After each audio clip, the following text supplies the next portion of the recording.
Hi everybody, in this short video I'll try to remind you of the basic method for long division, so we'll start with a rather simple example with 512 divided by 4.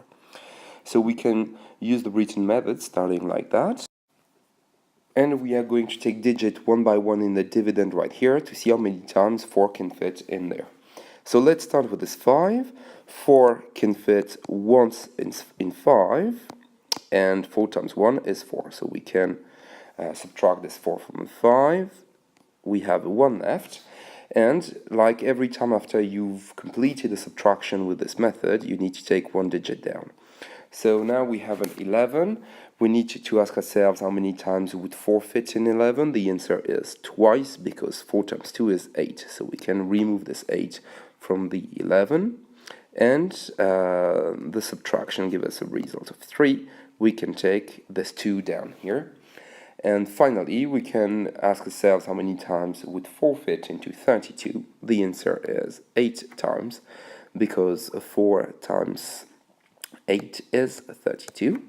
We end up with a difference of 0 here, and the division is over. We can write that 512 divided by 4 is 128.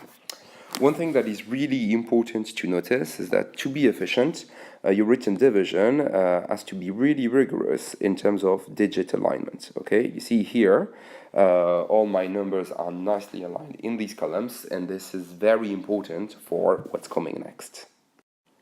Let's now have a quick look at this division right here, 136 divided by 4, so we can prepare the written method like that. And in the past, you might have heard things like you need to look for how many digits will be greater than the 4, so basically here we start with 13 instead of 1. But actually, this doesn't really matter that much. You can apply the method that I've presented to you just before, using one digit by one digit. And the first question would be, how many times does this 4 fit into this one? And the answer is 4 being greater than 1, obviously. It doesn't fit, so it fits 0 times. And so you can subtract 0 times 4, which is 0. You end up with a 1, and here you take this 3 down, and you starting with this 13 like you would have. I quite like to see things like this, because then there is no exception to the rule. You always do one digit at a time, you take one digit down, and then you carry on with your subtraction. So 4 is going to fit 3 times into 13, because 3 times 4 is 12. You complete the subtraction to get a 1. You take one digit down, and then you carry on with another subtraction. 4 is going to fit 4 times, so you can write the 16 here. You can notice that the unit is nicely lined up with the 4 that you just used. And you complete the subtraction, you get a 0, your division is over, and the quotient is 34. Let's now have a look at this division, 237 divided by 4. So we start with a 2 here. 4 doesn't fit into 2, so we can write a 0 right there. We subtract a 0 to get a 2. We take one digit down. Now 4 is going to fit 5 times into this 23, because 4 times 5 is 20. We complete the subtraction, and we take one digit down. 4 is now going to fit 9 times into this 37, because 4 times 9 is 36, that we subtract from the 37 to get a 1. And you see that this division would be over, the quotient would be 59, and the remainder 1. Now we are actually going to continue the process to go into a long division. We are going to get a decimal quotient, you'll see that. So now you see I've completed the subtraction. I need to take a digit down, but obviously here I can't see any more digits. So the trick here is just to write 237 as 237 with as many zeros as you want in the decimal part here. You see you're not changing the value of your number. Let's use these zeros to carry on with our subtraction. We take one 0 down. We say that 4 is going to fit twice into 0, so we subtract the 8. We have a 2 left. We've completed the subtraction. We take one more 0 down.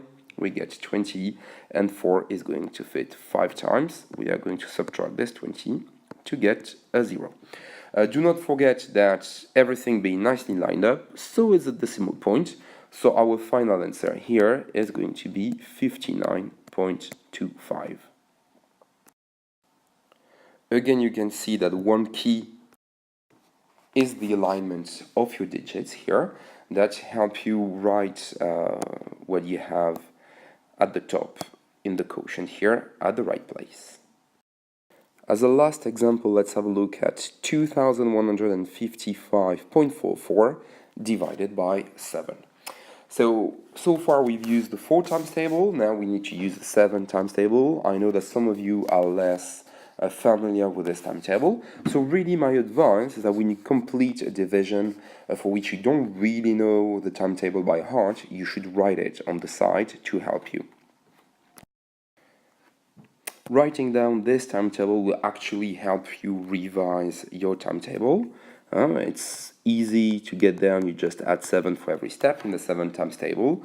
The last line here is not really useful for the division itself, but it will help you check that you haven't made any mistake throughout the timetable right here, by checking that you do get your number multiplied by 10 in the last line when you add 7 to the previous one here.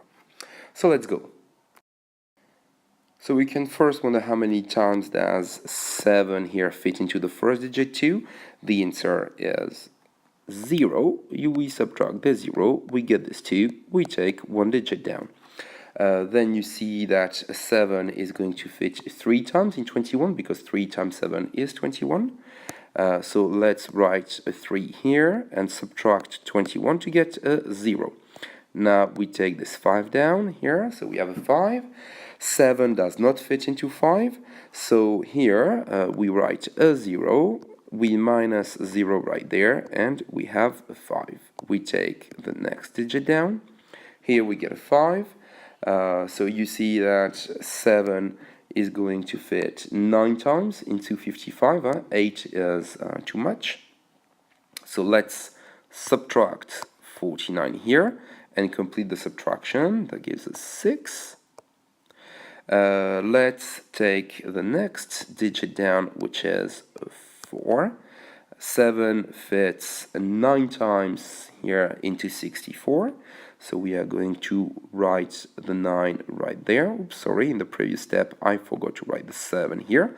And you see then how useful it is to keep everything nicely lined up, because then you're not lost really in your count. Let's subtract the 63 here. We end up with a 1. We take this 4 down here, and we see that 7 is going to fit twice into 14. We subtract 14 to reach 0, and that's the end of our long division. You see, again, it's important to keep everything lined up because of the decimal point. We can see straight away it goes right there. And our quotient is 307.92. Et voilà, I hope it helped, and send me some comments if you want more precisions.